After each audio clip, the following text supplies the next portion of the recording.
Burnside.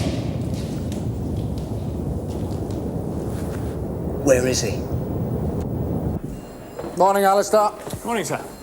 Dizzy heights, eh? 2 weeks acting DI. It's a good opportunity, sir. Yeah. What's the matter with Burnside, anyway? Bad back, apparently. 14 days of fresh air while Frank Burnside gets measured for a corset. Can't be bad, Alistair. Dennis Wheatley would lose his bottle down here. I haven't time for chit-chat, this is business. All the same, it's a bit dramatic, isn't it? Listen, the reason Frank Burnside is successful is A, he listens, B, we've got trust. I'm all ears. Well, flap 'em slowly and concentrate. The name Gareth Arnold mean anything to you? Go on, Alfie. Right then. There's a potential gang war on the plot. Now, this SP better get back to Frank, or your mob are going to be spinning like headless chickens. This is for real, isn't it? Oh, you better believe it, sunshine. Because if what I've got to tell you gets back to me, I'm going to need a Zimmer frame. And that's if I'm lucky. Look, you don't mind being taken out of uniform again, do you? Off early, so you must be joking. Anyway, you know I want to get into CID. Maybe get involved in something decent for a change. Well, I'll give you a tip, Viv. In my experience, big cases bring nothing but grief and frustration. Consistent work, well presented, is far more effective in your career.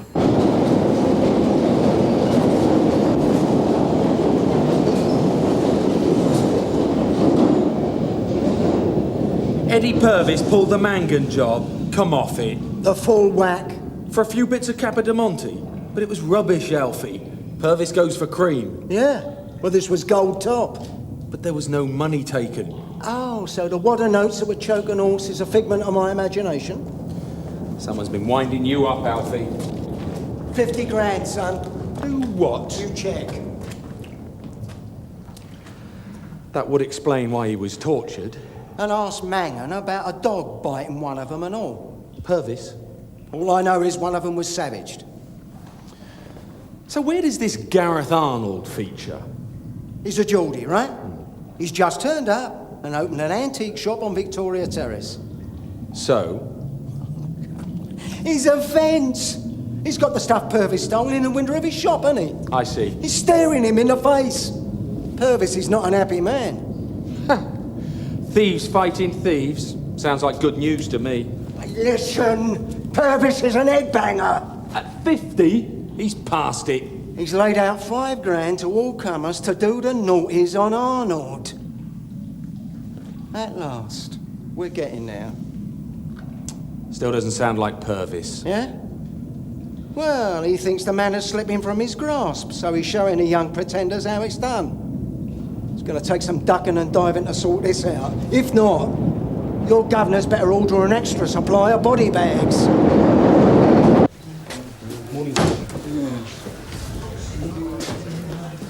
Cheer up, Mike. Could be worse. Burnside could be here.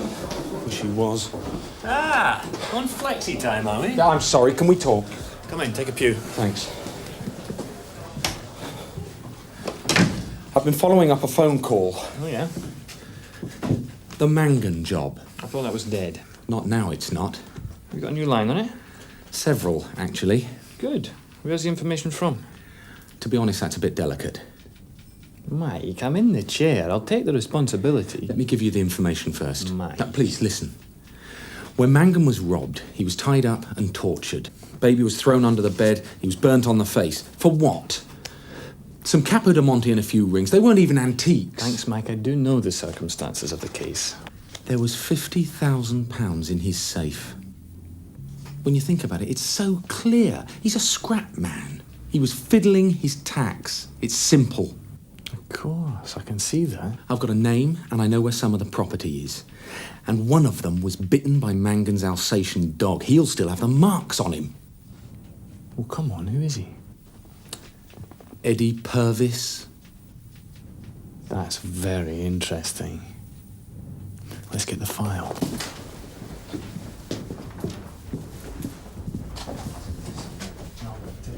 I'll take these. Here it is, here it is. Here.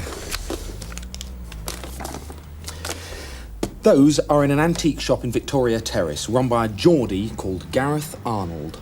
I must say, this is looking pretty good. Now, you must tell me where you got the information from before I take this any further. Ah, well. Come on, Mike, I must have the name. OK. Alfie Dobbs. A snout. Adrian Lucas. Milk thief, sir. He's only 14, Tom. Yeah, I'm aware of that, sir. Yeah, but he's been here 5 hours. Social services, they'll have our guts regardless. This way, Mr. Lucas. If you start to go through there, thanks. Just through here. Where is he? Yeah. This is Mr. Lucas, Sarge. About time. About time? Have you ever tried doing a full service on a Peugeot 105? No, sir. Well, don't about time me then. This way, Mr. Lucas. And if I lose wages because of that, boy... It is only milk, Mr. Yeah, Lucas. milk, but I never raised a thief. Look. No, you look. I want to talk to my boy in private. Well... 'Tis allowed, isn't it? Yeah. Come on. OK, couple of minutes. So, you want to nick milk? Father-son chat, is it? Yes, sir. Look, Mike, you know forced policy on informants. He's put plenty on Burnside's plate in the past. Well, gloss over that. And you're not Burnside. Dobbs is poison. And what's more, you've seen him without consulting me. I was using my initiative.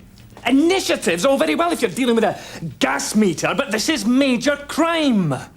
There's a clear pecking order, and I'm not just talking about standard instructions. I mean loyalty, not just to the office, but to my rank. You should have left Dobbs to Burnside. Now I'm faced with a situation. I'll tell you what. Why don't we just go out with Brownlow and play golf all day? You be careful, Mike. He's a superior officer. Look, Sarge, we have got a chance to make a mark here. There's just the two of us in this office. I think it's important that we check this information out and do it quickly. What a mess. Do you realise what you've done? You told nobody you were meeting him. Have you made notes? Did you tape it? No, of course not. You've broken every rule in the book. Right. Desk, paper, pen. I want a blow-by-blow account. Times, dates, the lot. What now? Mike, from now on we do this thing properly.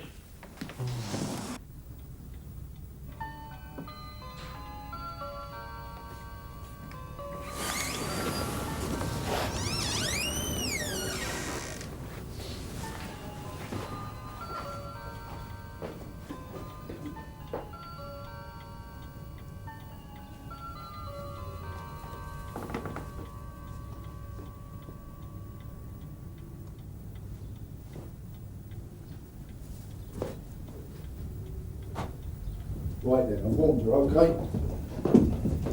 He wants to talk to me. He knows where to find me.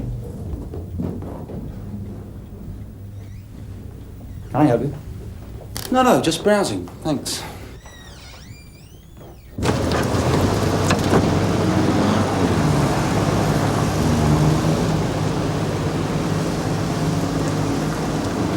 Mr. Mangan, I know who you are. can I have a word in private? No secrets round here. It's about your robbery. There may have been a development. Oh, marvellous. After 6 months, good job I didn't hold my breath. Yeah, look, I know you're upset. Upset? You be upset. Have you got 'em? Well, no. Come back when you have.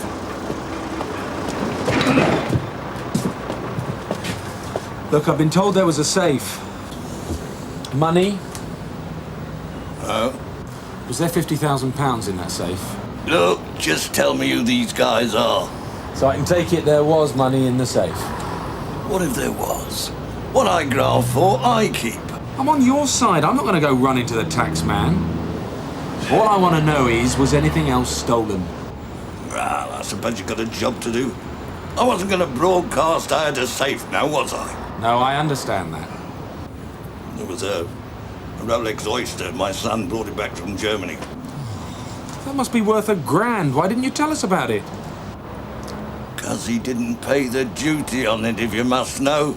And I didn't want the customs and excise with their big rubbery nostrils sniffing around the place, now did I?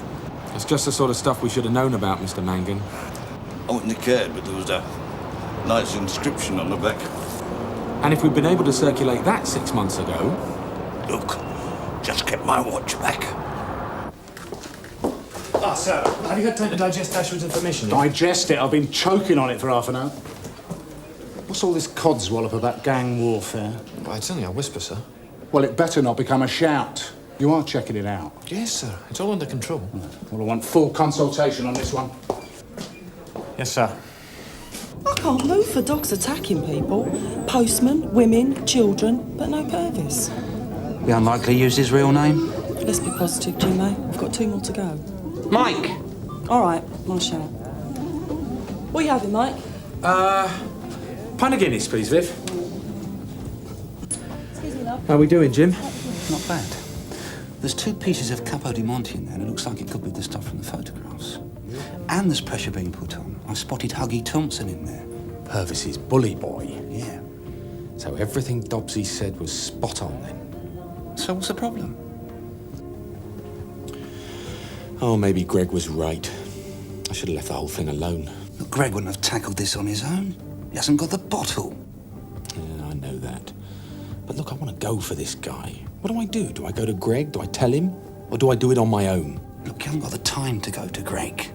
And the time it takes him to make a decision, well, the stuff may have gone. Yeah, you're right. He'll want a conference, then he'll ask for an agenda, coffee, biscuits. And I'm in for a savaging when Burnside gets back. But if I go for it, I'll have Greg, Conway, you name it, all of them on my back. Look, I prefer all of them to Burnside. Look, go for it. It's about injustice, right? Robbery, a beating, people getting hurt. It's also about my career.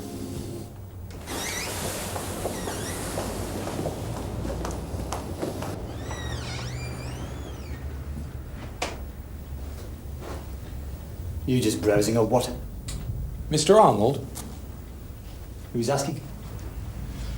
Detective Constable Dashwood, WPC Martella, Sun Hill CID. And? And this is a professional visit, Mr. Arnold. And he made no reply when the allegation was put to him, Your Worship. We have reason to believe that those 2 pieces of Capo di Monte in your display cabinet are stolen property. Yeah? Prove it. I paid a fair price in good faith, mister, and can supply receipts if I have to. Can I have your name and address? Mrs. Andrews. Every time we spew out something like this, another rainforest collapses in South America. Don't I know it? There. Huggy Thompson and Purvis. Thanks. Now, what about Arnold? Absolutely nothing, just a name on a card. But the boys up north are clapping their hands he's gone. They reckon he can steal your eyes and then come back for the sockets. Who? Gareth Arnold. Ah, so we're making some headway. Yeah. Right, as soon as you've got all this together, I think we should have a quick conference. Where's Viv and Mike? Name? Ask the Lone Ranger. Gareth Arnold. What is it? Viv, you better finish off the hospitals.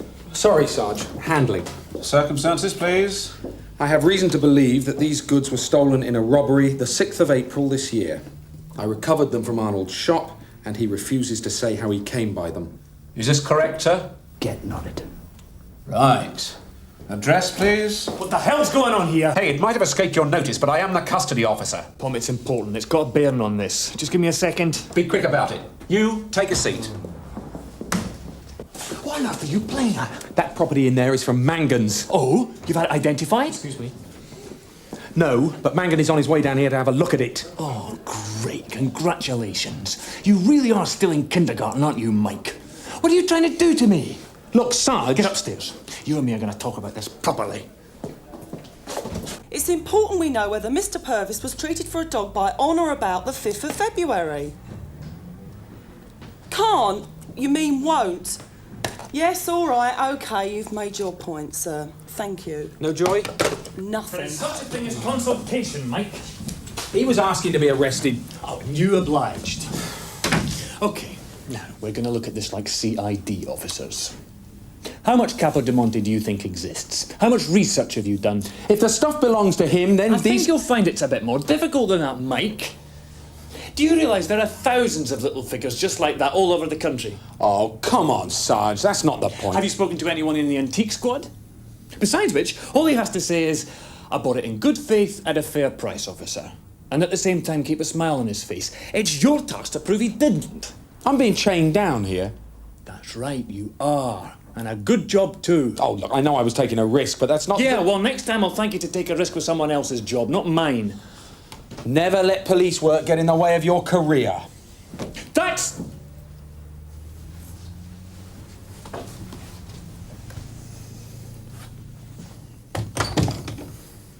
That's quite an offensive remark. Yes, I'm sorry. I don't think you realise how sorry you're going to be. When you let Arnold go, which you're going to have to do, you're going to alert half the underworld to our interest in this. And if you want to avoid the gang war that you're going on about, you're going to have to pull in Purvis, aren't you? Now, how much evidence have you got against him?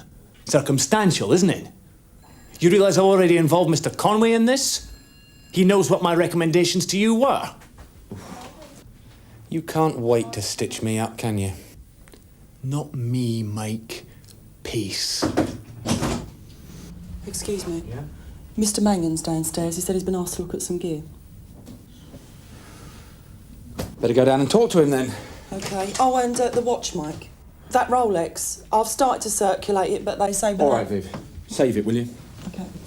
Oh, I see. The mothers' meeting's over, is it? Sorry? It might have escaped your attention, but I've a prisoner downstairs and paperwork to do. Can you point me in the right direction? Voluntary attendance register, Tom. Sheet him and throw him out. Nice to know we're being decisive. Ah, first class result, Alistair.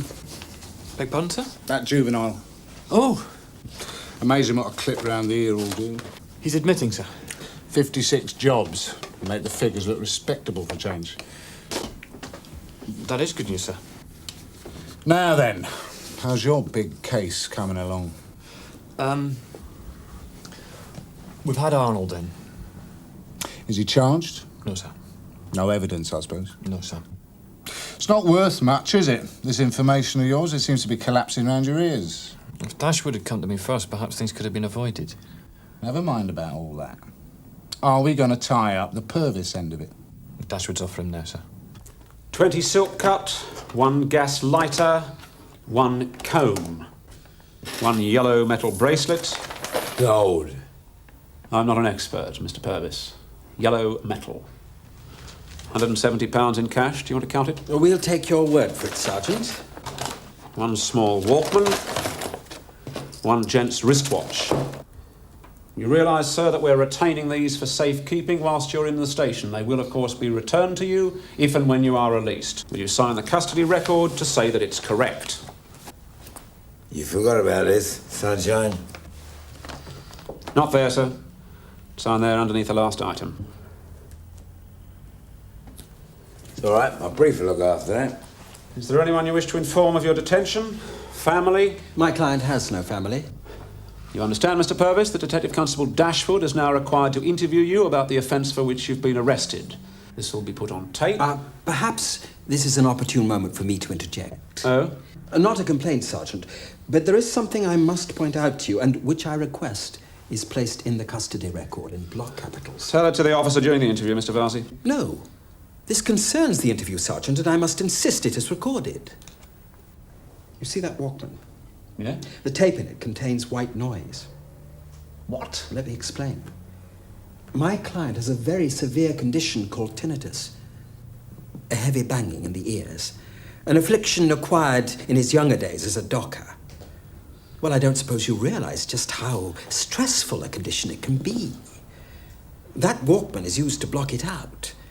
Therefore, an interview under these circumstances is really out of the question. But this can't be right, sir. According to Pace, if there's any doubt on his hearing ability, then he must not be interviewed in the absence of an interpreter. Do what? I mean, we're not speaking in a foreign language, sir. That's the rule. He hasn't asked for an interpreter, sir. Not yet, no. But this is just a ploy, this buzzing in the ears. It's ridiculous. Can you prove he hasn't? Well, It's going to take hours to get the doctor sorted out. Especially as he want his own sawbones after that. Never mind an interpreter. So you're saying I can't interview him? page 59, subsection 4.4, son, in black and white. It's a perfectly legal delaying tactic. He knows we can't get the evidence in time. You're stymied. Sorry. And before you say it, without evidence, there's no way the super will grant an extension to 36 hours. So they've won. Have you just realised that? Are we taking this man Purvis home by taxi? You better get the paperwork sorted out on this, Tom. Come on, son. Well, Sam, I can only hope the ramifications won't be quite as serious as this man Dobbs suggests. Well, if they are, Alistair, let's hope it's Burnside in the chair when it happens. 20 silk-cut cigarettes. 1 gas lighter. Must we go through this, Sergeant? 1 comb. 1 yellow metal bracelet. £170 cash. Count it, please. 1 small Walkman. 1 gent's wristwatch, Rolex. Hang on a minute. Let me have a look at that. Eh? Bear with me, Sarge. What is all this? I don't have to talk to you. You did sign for this? So you say it's yours? You don't have to answer that, Eddie. Nice watch. Happy birthday, Dad. And how long have you been a father, Eddie?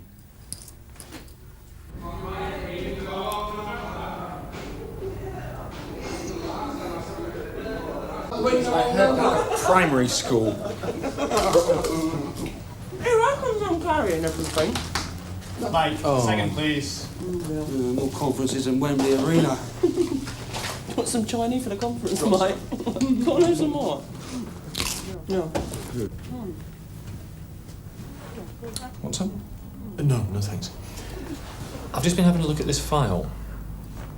It's all right, isn't it? No, it's fine. It's very good.